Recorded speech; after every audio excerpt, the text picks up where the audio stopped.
Greetings to you all fellow travelers. This is Grotnip, finally returning back to the logbook of a simple lintworm traveler. I'm sorry, I have been away for quite some time. I just haven't found my mojo for making videos of late, and hence this channel has been languishing as a result.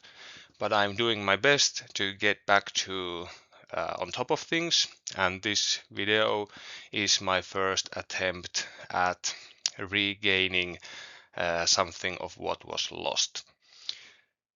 First and foremost, I want to give a huge shout out to Obiscus Gaming.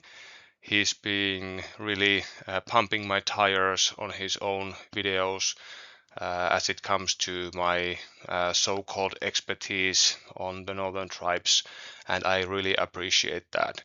It was also tremendous fun to join him on his channel to talk about the Corvuspelli, Warcrow, adventure, scenario and feat competition winning entries. And as you probably know by now, I was one of those lucky people who got their, in my case, scenario picked. So that was really a lot of fun. What we are going to be doing today is going through my last battle report prior to the current update of 1.6. So what you are about to witness is actually 1.5.2 content. I chose to complete this battle report anyway because it was all done except the voiceover when 1.6 hit, so I figured I would not be scrapping all that work and you would be able to enjoy this battle report anyhow. I have chosen to take off all the references to rules from the slides so as to there is no confusion among newer players when it comes to the old form of the rule and the current form of the rule. But I'm going to be talking about some of the instances where the 1.5.2 world was different from the 1.6 one, so I'm hoping that that's not too much of an issue for people at home. Without further delay, I very much hope that you will enjoy what's coming up next and be secure in the knowledge that I am working on another battle report and some Northern Tribes beginner content also. So with that, let's go and face the Northern Tribes against the Hegemony of Embersig. It had been quite hard for me and Tanan to schedule gaming sessions. So when we finally found a large enough break in our timetables to get a game in, obviously we had to go for it, and I decided to do a battle report on the game just for the hell of it.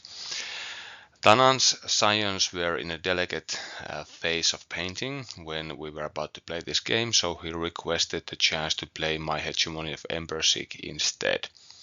So I prepared a list for my Northern Tribes, then sent it to Tanan, and he sent me his Hegemony list so that we could then play at his place but with my models. We decided to hard roll the scenario and the feat when we rocked to the gaming table, and look and behold, we got exactly the same adventure as in my previous battle report. That is Banner and the Expanse, but hey, such is life, let's go. In the Expanse, we have 5 objectives on the field. 4 are so-called brown objectives, and they start controlled by the player whose deployment zone is adjacent to these objectives, and you are essentially looking to control as many brown objectives as the opponent for a military point, or more brown objectives than the enemy for 2 military points. The middle objective is something of a tiebreaker. Controlling that rewards a single military point. So basically, if the brown objectives are more or less even through the game, then it's the middle objective that breaks the ties. Banner is a feat where a single unit without a character joined to it, or a single character that's not joined to a unit carries the banner of the respective companies. Whenever these banner bearers deal damage to the enemy, their company gets to advance their glory meter equal to the amount of wounds caused by the banner bearer. If the unit carrying the company's standard flees or is destroyed, they will drop the banner and it can be taken up by another unit of the said company. But you will be scoring arcane points not only on how far along did you get on your glory meter during the game, but also whether you dropped your banner at any point or whether the enemy lost theirs. So you're looking to give the banner to a unit that's capable of racking up those glory meter scores, yes, but at the same time a unit that you can be confident in not dropping the banner because they get destroyed or they flee from the enemy.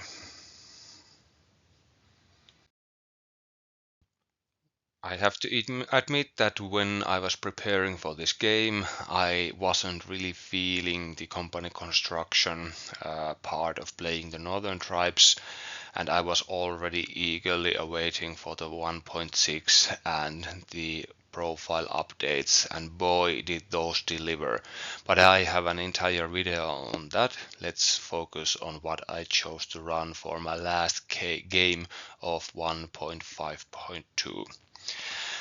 I decided to try out the Battle Scarred plus Prime Warrior combination because I was feeling that the damage output of the Northern Tribes in the dying days of the 1.5.2 wasn't sufficient to carry them to victory consistently. So I was looking to try out a potentially 19 stride threatening Conquest 5 module that I could then ship around the battlefield wherever extremely hard hitting power and high conquest would be required. Back in 1.5.2, as those who will be watching this video soon after its release will surely remember, the Prime Warriors buffs were more easily accessible and the Battle Scarred could actually get up to a whopping conquest of 5. The rest of the list was built around the Tundra Marauders plus Hersir and the Evoker plus Rock Troll combinations. I was looking to threaten a early game Spirit of the Thermopleurus attack on my opponent's DC, and that's what the Tundra Marauders and the Evoker were there for. The Rock Troll was there to provide some additional activation economy and hopefully slow down the enemy and or pick off easy to hurt enemy support staff.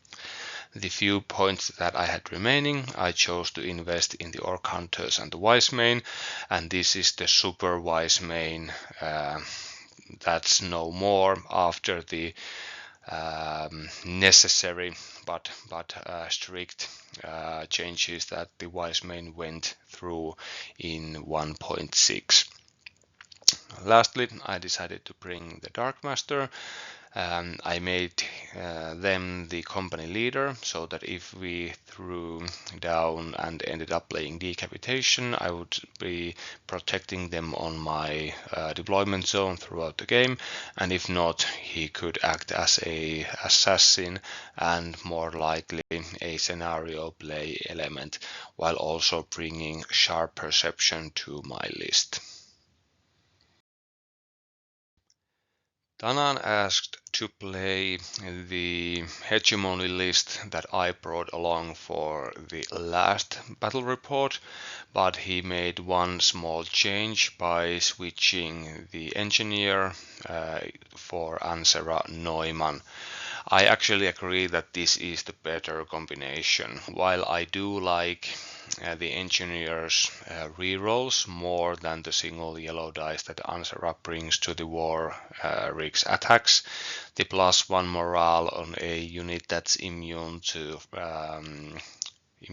intimidating and immune to taking stress from losing combat is extremely powerful. So Ansara Neumann it is.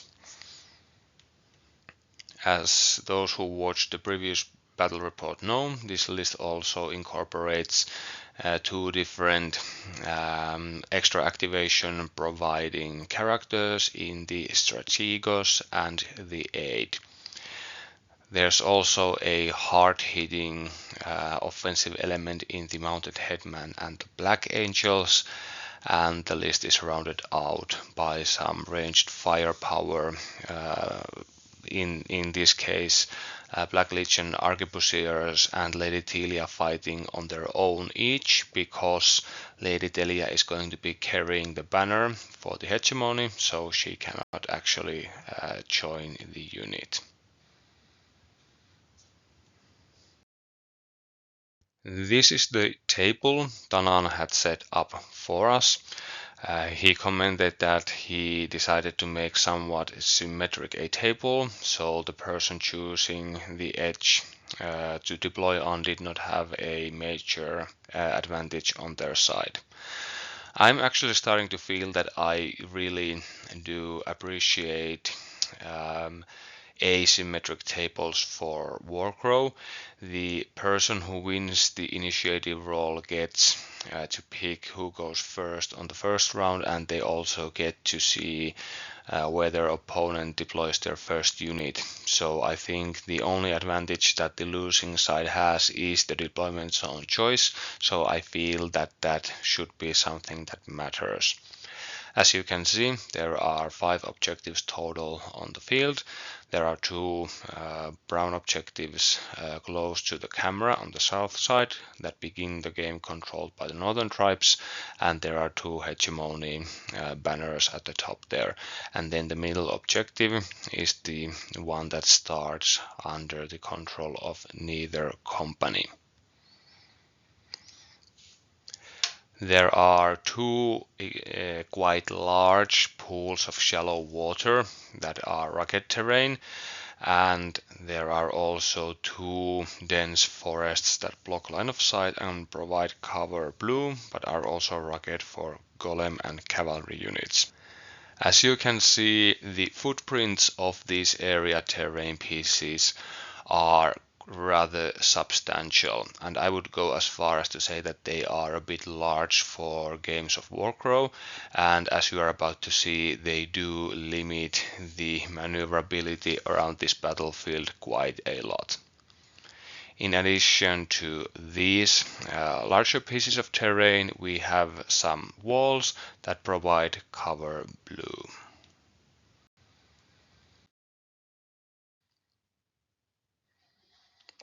We actually end up tying the initiative roll a number of times, but eventually the northern tribes carry the day, even though they are massively outnumbered when it comes to the amount of command tokens at the disposal of the various companies. I immediately decide to keep the initiative, and Tanan chooses to deploy on the northern side of the table.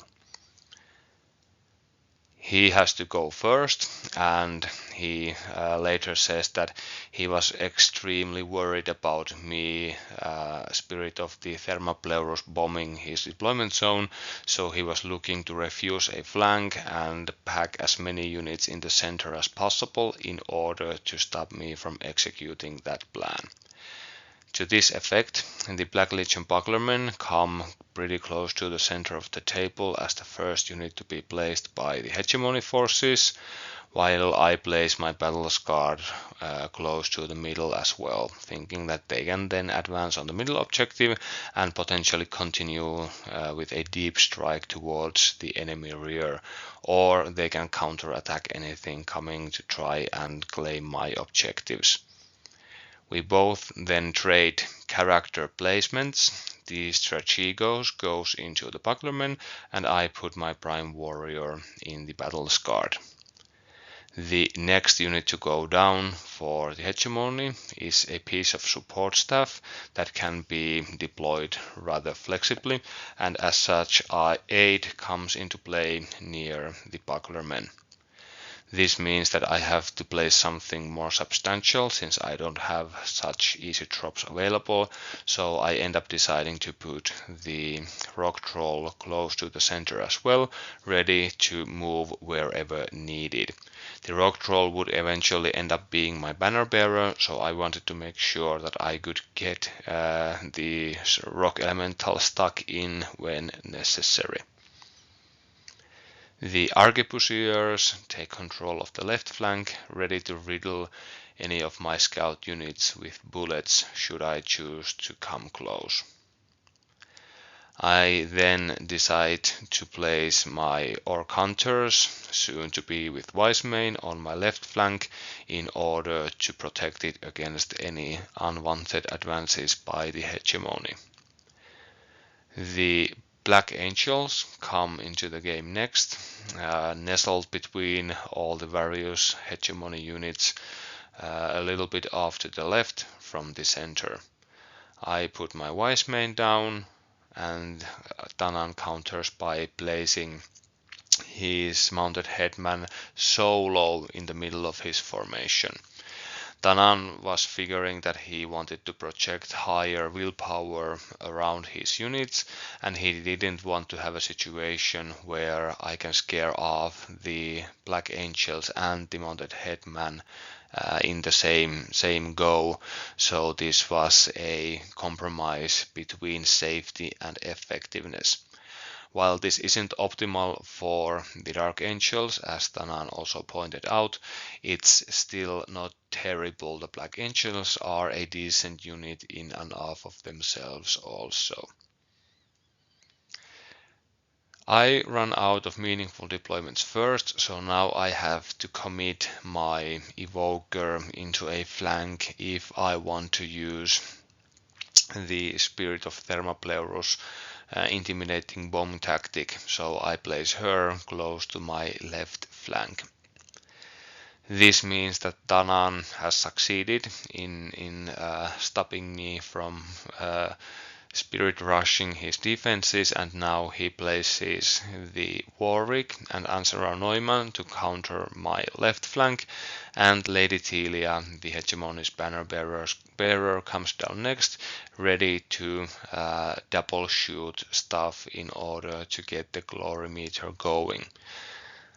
This was still the old Lady Telia, who was by far more powerful a element than the current 1.6 version, even though the current Lady Telia is not bad either. She's just more in line with what you should expect for a 25-point model.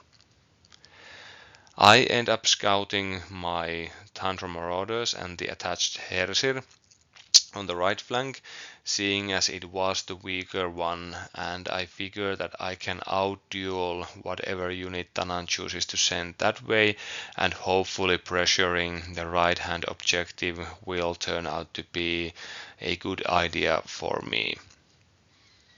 This just leaves my Dark Master waiting on the wings, and Danan is aware of his presence, so he's looking to bubble wrap Lady Telia in such a way that no Dark Master assassination runs can be attempted.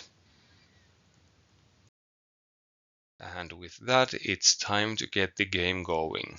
I choose to go second in order to hopefully get the upper hand when it comes to scoring the scenario, and the Hegemony of Embersig takes the first activation as a result. Tanan decides to waste no time and he sends his formidable hammer unit in the Warwick, barreling straight at my lines. There is really nothing there to be afraid of unless the battle-scarred decide to pivot towards my left flank, and that would leave the rest of my line pretty bare. In turn, I decide that the best course of action for the moment is to play the scenario and try and pressure Tanan that way. I sent my rock troll barreling towards the middle of the table, looking to not only capture the middle objective, but hopefully in the future prevent Tanan from advancing to the middle also.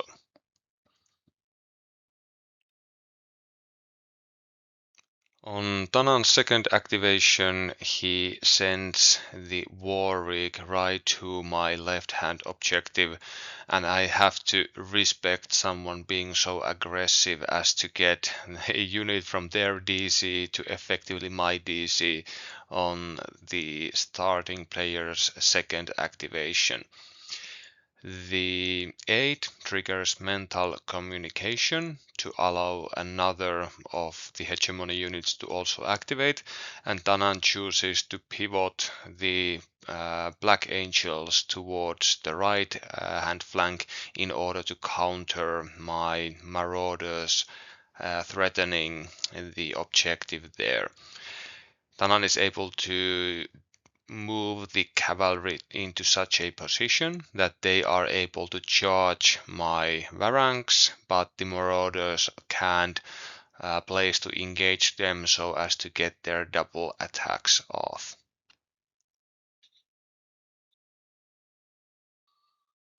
As so often feels like is the case when playing against Tanan, I feel there are no high value activations for me to take at the moment. Eventually I decide that I want to stop the hegemony forces from accessing the middle objective so as to put that already stated scenario pressure on my opponent, so I want to be moving my rock troll forward a bit. I can achieve this while also distancing my evoker from the flame spitter of the Warwick, so this is what I choose to do. Activate the evoker to move away from the deadly war machine, and then trigger ancestral bond in order to get my rock troll to the position that I was looking for. Yes, Tanan can still assassinate the evoker using the Warwick if he so chooses, but that's going to lure the thing close enough for my battle scar to deal with it, so I doubt Tanan is willing to go there. Afterwards, Tanan was saying that while the rock troll isn't all that damaging, it's so damn durable and it has the ability to push back units that he was really starting to feel the scenario pressure mount up at this point.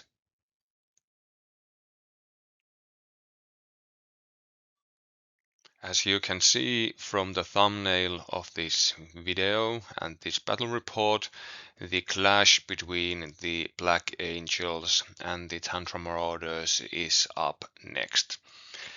Tanan ponders for a while what's the best way to proceed, but eventually he chooses violence and charges the Marauders with the Black Angels. I'm feeling pretty comfortable letting him do that because I have a full unit there. I can sustain some losses and still continue fighting at peak efficacy, and I'm not worried about intimidating that procs due to the chosen of dog rule ability that the Black Angels have, because I am able to nullify its effects via Berserker Rage. As things play out, I have to suffer a wound with Berserker Rage in order to get my second success on my intimidating roll, so that the Marauders stay stress-free for the time being. The Black Angels do roll quite hot, and this results in me losing a couple of Varangs. But thanks to the presence of the Hersir, the unit will still be able to punch back at full power, as we are about to see. Later on, Tanan was lamenting this a bit, feeling that he ended up throwing away the Black Angels in this offensive, whereas he could have also just used this activation to shore up the defenses of the right side by using the Bucklermen, and thus also kept his cavalry in reserve for future assaults, charges, or most importantly, scenario plays.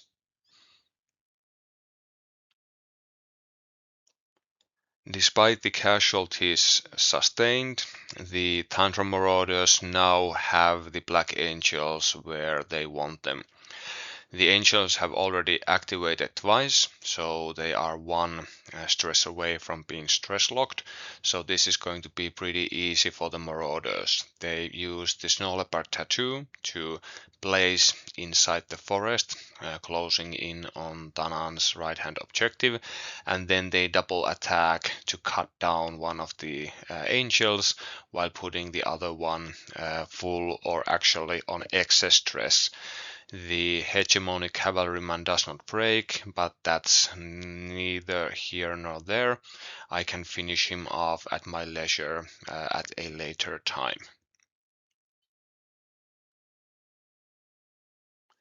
Next up, we see something that was quite powerful in Warcrow 1.5.2, but something that has also gone away in 1.6 for the betterment of the game, I must say.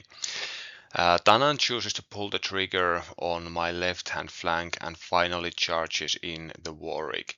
This is actually what I have been looking to have happen, because I feel that my Wise Mane joined hunters can trade fairly effectively against an attacking Warwick instead of trying to push damage through attacking its high defense roll and its armored keyword, or rather passive ability.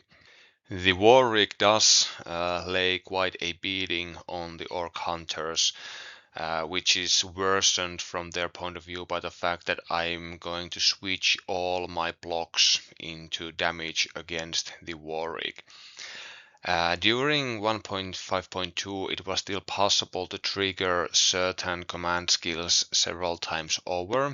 There was no rule that said that you could only trigger them once per proccing chance, proccing window essentially.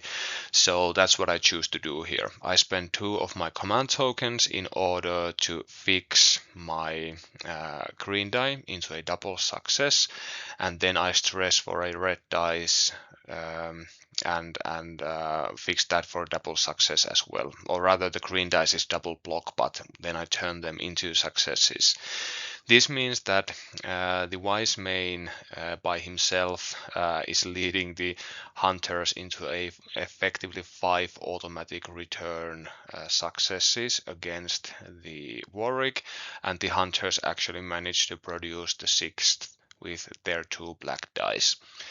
Luckily for Tanan, he does roll a double block on his green that's baked into the offensive profile of the Warwick, but still the Clanker takes quite a beating, and this alarms Tanan to an understandable degree. This is a maneuver that's no longer available in 1.6, so I am glad I got to show it off in a battle report before it went the way of the dodo. I feel there is no urgent need to fight the Warwick on my left flank. or rather there is no realistic way of me actually taking the thing out. So I figure I might as well clean up on the right flank, because I'm pretty sure that if I cut down the last angel, there is no realistic way of Danan ever threatening my right hand objective ever again, so that's what I choose to do. The Tantrum Marauders easily finish off the last Black Angel, but the unit has been reduced to Hersir +1 thanks to the Hersir chewing through his support staff via quite liberal use of the Berserker Rage ability. I contemplate actually using Berserker Rage here to kill off my last Tundra Marauder, because being tied into a single wound, Tundra Marauder leaves the Hersir quite exposed, but I choose against this, thinking that having a Tundra Marauder that can Snowleopard Tattoo advance to capture an objective later in the game might come in handy. You do have to remember that in 1.5.2, the Tundra Marauders did not actually shed their point of conquest when they went under strength, so that's the thought process here. I instead choose to retreat the unit deeper into the forest to make sure that they don't get killed off by any unfriendly action by the Hegemony forces.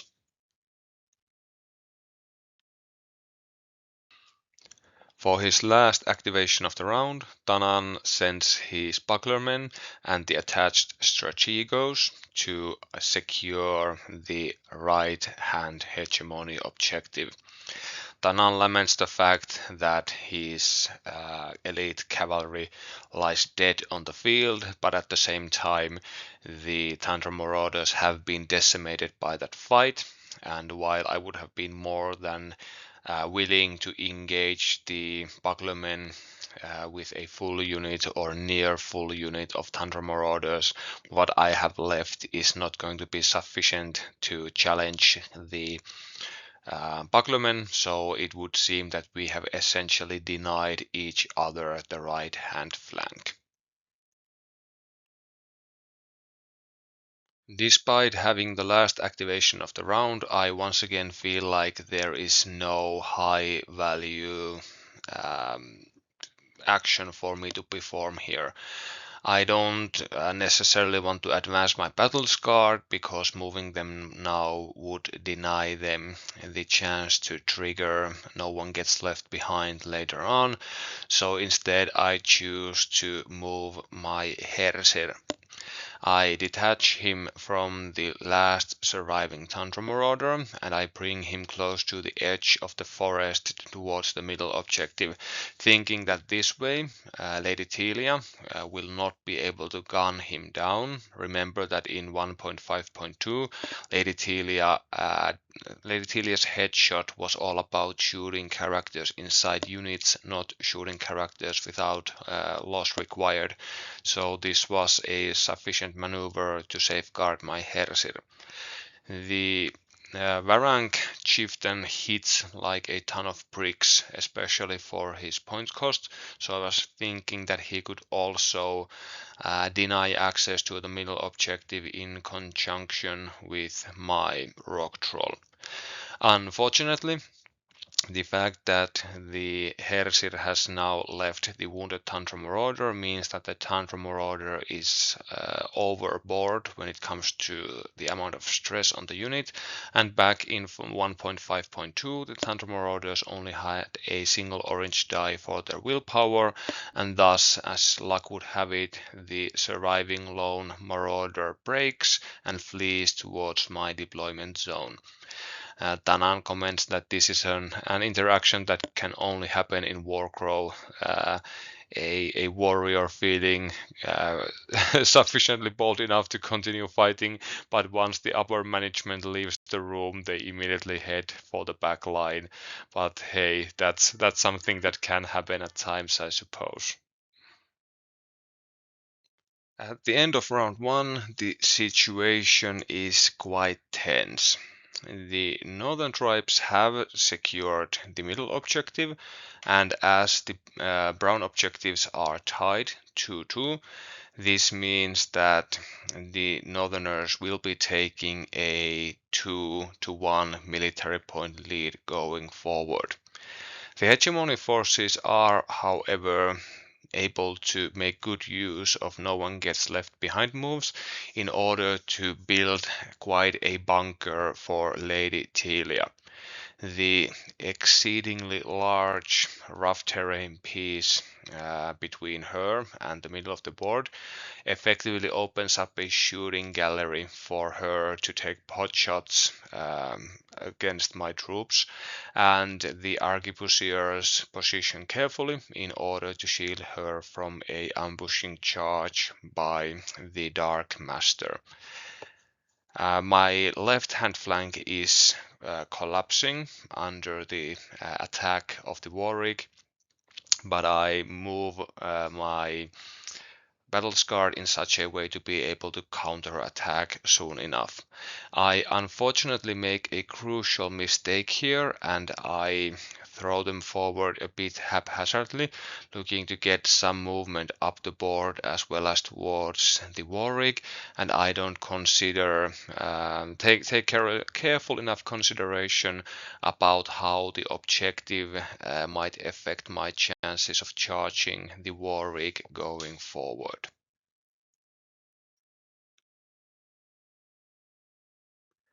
As the second round starts, Ansara Neumann triggers repairing and maintenance. In 1.5.2, this ability did not trigger every time the Warwick activated, but rather only at the beginning of each round. So Ansara repairs the Warwick for 1 wound, and the forces of the hegemony elect to go first on the second round. Danan realizes my mistake with the battle scarred and takes full advantage. He activates the Warwick first and wipes out my hunters in one fell swoop. I elect to go full bore on the counterattack once again, and I'm again able to, thanks to the voice of experience, inflict some meaningful damage on the Warwick. Unfortunately, nothing can stop the metal beast from taking over my objective, and unfortunately Tanan was able to find a spot where the objective blocks this charge by the battle scarred against the hegemony war engine. This is something we discussed later on, and this is something we really dislike in 1.6. It really doesn't feel great that objectives are hampering movement. In this case, a unit of battle-hardened orcs are unable to go around a column of stone, so that doesn't feel very immersive. And it's actually even worse when there is large based models and terrain pieces nearby involved. So hopefully this is something to be changed at some point. Tanan also chooses to get an extra activation in by triggering mental communication for this round also. Lady Telia takes 2 shots at the rock troll. Remember that in 1.5.2 she was able to do so against non-character targets as well, because of the way headshot used to work. While one of the shots bounces off harmlessly from the triple green defense roll of the rock troll, the second shot does indeed land, and it deals 2 wounds to the rock troll. And this is very problematic from my point of view, because now unfortunately I have allowed Tanan to get on the board when it comes to scoring the glory meter, and my options for increasing my glory by engaging something with the rock troll are looking extremely limited. At the same time, if I leave the rock troll out in the open, given enough time, Tanan might actually be able to hurt the thing meaningfully, and I don't want to bleed arcane points by dropping my banner. In the end, I decide to respond by trying to kill two birds with one stone. I advance the rock troll towards Tanan's right-hand objective in order to hide the beast of stone inside the forest, to cut down the line of sight from Lady Telia, while at the same time threatening an assault on the bucklermen guarding Tanan's right-hand objective. Engaging the unit would allow me to start ramping up my own glory meter, and I should be able to push the little puny humans off the objective in order to secure it and add some more scenario pressure as well. Unfortunately, the dense forests are in fact rugged for golems, and as the rock troll is lacking the preferred terrain rugged keyword, he gets slowed, and this is going to reduce my options going forward. Sensing the opportunity to take back the initiative when it comes to scoring, Tanan activates the solo mounted headman. She uses discipline in order to reduce stress from Lady Telia to allow her to act more freely going forward, and she then proceeds to gallop to the middle objective and capture it in the name of the Hegemon. While the mounted headman lacks the Black Angel's preferred terrain rugged keyword, she is able to circle around the pond, while at the same time making sure she stays away from the assault range of the Hersir hiding in the forest, and this gets the job done rather easily for Tanan. I feel I'm playing catch up at this stage of the game. Tanan is going to be leading on scenario at the end of this round pretty much whatever I do, thanks to the fact that I have now lost both the middle objective and my left hand objective. I would have preferred to deal with the Warwick first and take back the brown objective there, but thanks to my mismanagement of the battle scarred, such an option is unfortunately not available for me. So instead I choose to just rush the middle and take it from the hegemony commander, thanks to the superior conquest value I'm working with. I'm also thinking that if I'm able to load up the battle scarred on stress on my successive activations, I'm able to leverage the potential 19 stride charge distance to get a move on Tanan's objectives.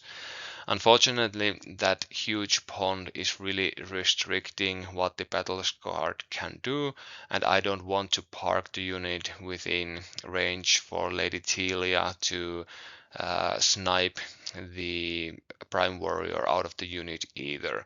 A consideration that really isn't there in 1.6 going forward. The lone Tundra Marauder also fails their one orange dice willpower roll, and they keep running. Oh well.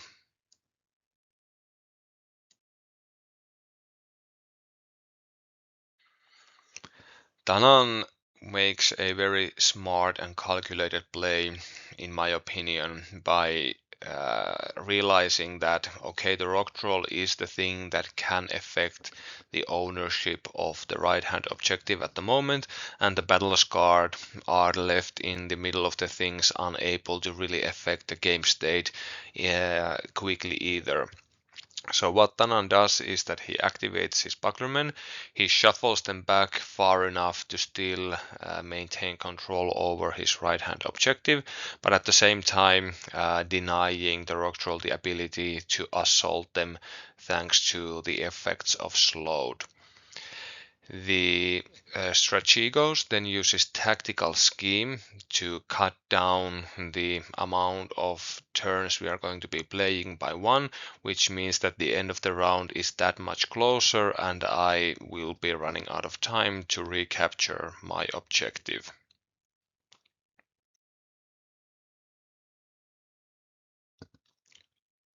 I feel that I need to treat Danan's options for later rounds while also positioning my battles card in a way that they might actually be able to affect the end result of the game. So I choose to wipe out the mounted headman, and then I reposition the battles card in a way that I can choose to go either back to deal with the Warwick or forward to try and challenge the Bucklermen.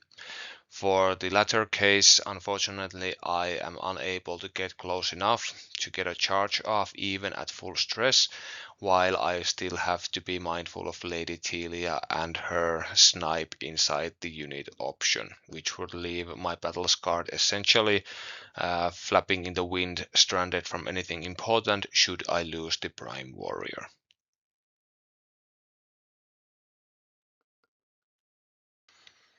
Tanan elects to treat my troops also by applying some more scenario pressure. The Warwick takes up an aggressive position, threatening to make a run at my right hand objective, and the War Machine uses Flame Spitter to take out my poor evoker, leading Tanan to rejoice that Ding Dong the witch is now dead. He was worried about me leveraging the spirit of the Thermopleurus morale bomb or intimidating bomb from the get-go, and now essentially such an option is gone. Truth be told, that option was gone pretty much from the deployment, the way Tanan carefully managed his deployment in such a way that no scare bomb was incoming, but now he gets to relax on that matter entirely.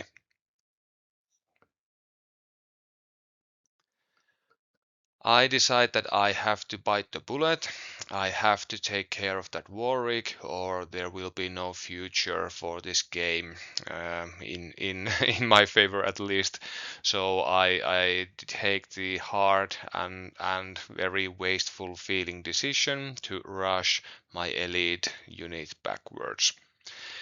Luckily for me, the Tantrum Marauder rallies, which opens up at least some more options going forward. Thanks to tactical scheme, the second round ends after we have played 9 turns each, and this means that it's time to score again. Now I am still holding the middle objective, so I do get a military point out of that, but unfortunately, thanks to the Warwick's exploits, the Hegemony controls more brown objectives, which scores the all-important 2 points for the guys in purple. This is really bad a situation for me, because not only are we tied at scenario, Tanan is ahead of me when it comes to scoring the arcane points at the end of the game, thanks to the fact that that Lady Telia actually got to advance the glory meter, while my banner bearer is stuck in a forest, slowed and unable to get to a fight, so it's not looking great. Tanan uses his no one gets left behind move to get the aid away from any potential threats by my forces. The last round starts, and I'm afraid I have to take the first activation, despite this being unoptimal from the scenario scoring point of view, but I have to get that Warwick now before it can retreat and make my life even more difficult. Ansara helpfully fails to heal the Warwick at the beginning of the round, and in go the battle scarred. Back in 1.5.2, you didn't actually need to stress the Prime Warrior in order to get the extra red dice and extra success out of her when it comes to the unit of battle scarred she's leading, but then again, you didn't get the extra yellow dice from stress either. The orcs finally get to do what they do best, and they dismantle the Warwick in one fell swoop. I actually managed to push through enough wounds to not only kill the Warwick, but also to flow over a couple of wounds to Ansara Neumann, so that when the Warwick explodes, the resulting detonation takes the Dwarven Engineer with it. The battle scarred actually take a wound too, since orc scars only stop wounds from attacks and attacks that are leveraged against the battle scarred or attacks resulting from the battle scarred attacking themselves. So a passive ability like this is about to blow actually get to bypass this effect.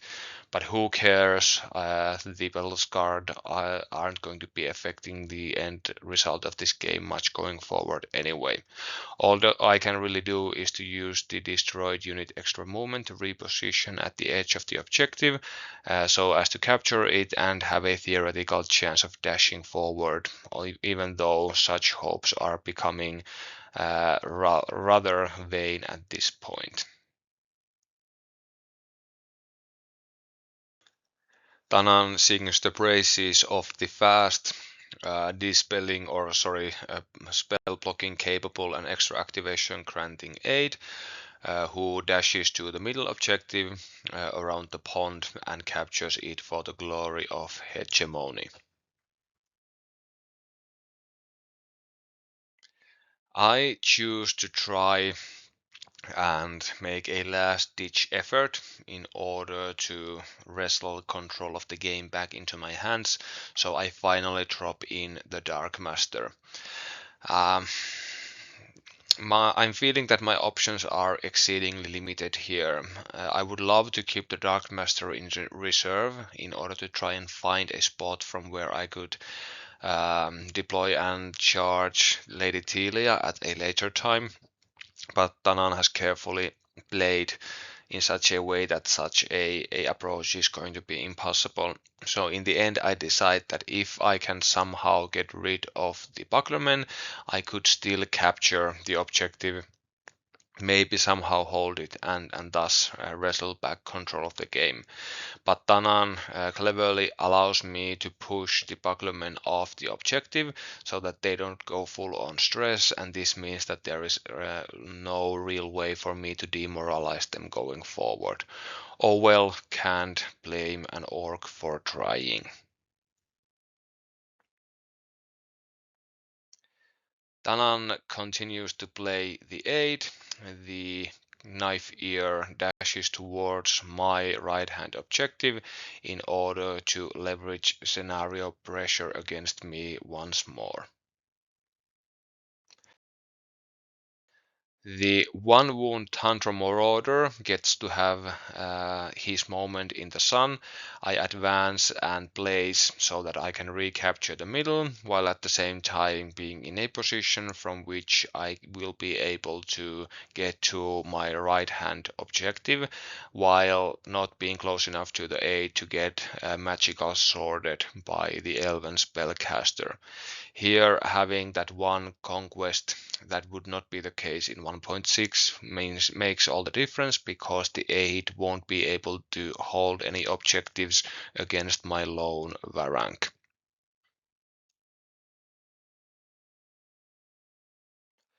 Next comes once again some of the intricacies of the game of Warcrow.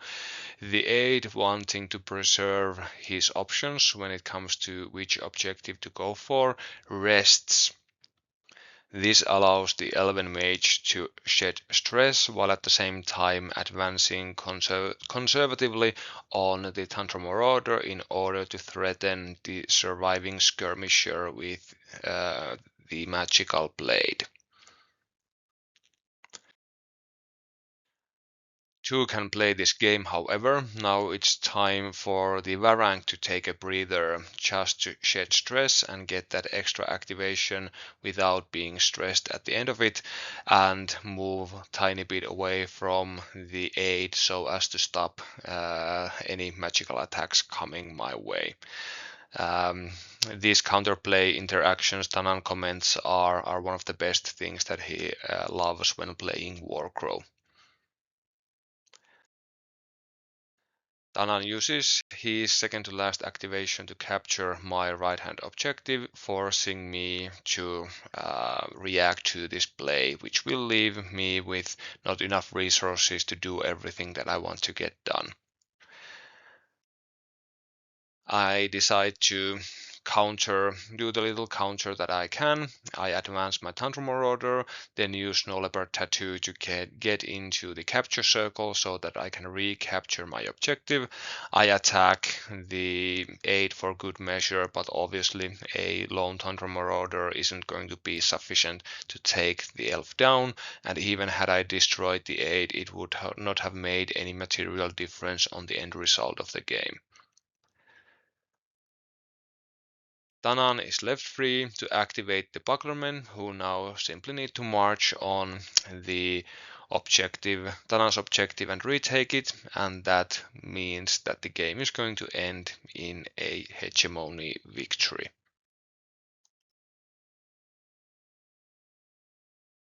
At the end of the game, I'm able to secure 2 more military points for controlling the same amount of brown objectives as my opponent and also for controlling the middle, while the only arcane point that I get comes from not losing my banner at any point of the game. Tanan gets a single military point from controlling as many brown objectives as I do, a arcane point from the fact that Telia upheld the banner for the duration of the game, and 2 more points for having his glory meter be at a higher standing than mine. This means that the game will conclude in a hegemony's partial triumph, with the Northern Tribes suffering a tactical retreat. So 7-6 total for Tanan. Congratulations on game well played. You truly deserve the victory on this one, my friend. Then some final thoughts from both players. Afterwards, Tanan commented that he was actually surprised that he was able to pull the game off. He felt that he lost his damage dealing units a bit too easily, but at the same time, it has to be remembered that dealing damage really isn't considered to be the core of Hegemony's game plan anyway. So I personally feel that he traded those units away when necessary in order to maintain his ability to stay ahead on scenario and, more importantly, on the feed.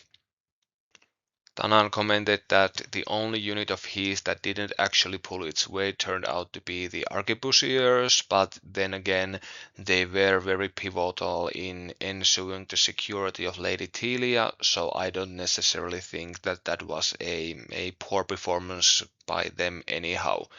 It is usually the case in games of Warcrow that some units are going to be doing most of the activating and most of the flashy stuff, and some units just have to take those more supportive functions.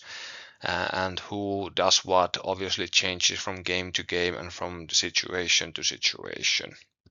Tanan also commented, and in this comment reflects how I feel, that this feat and scenario combination, especially with the board we were playing on, does feel like it favors the hegemony quite a bit. The banner as a feat I don't entirely like because of the fact that it effectively encourages using a strong ranged option as your banner bearer, and it just doesn't feel like the idea of this mission is to have a dedicated gunner or an archer stand under the banner and shoot enemies for the glory of their kingdom or their faction or whatever. I think the idea is more that you are carrying the banner into the middle of the fray and inspiring your troops that way. Maybe in a future iteration you could only advance your glory meter via melee attacks, but I'm not a game developer, it's not my position to say. The high conquest value and the high mobility, especially thanks to the extra activations, also allowed the hegemony forces again to play the mission quite effectively.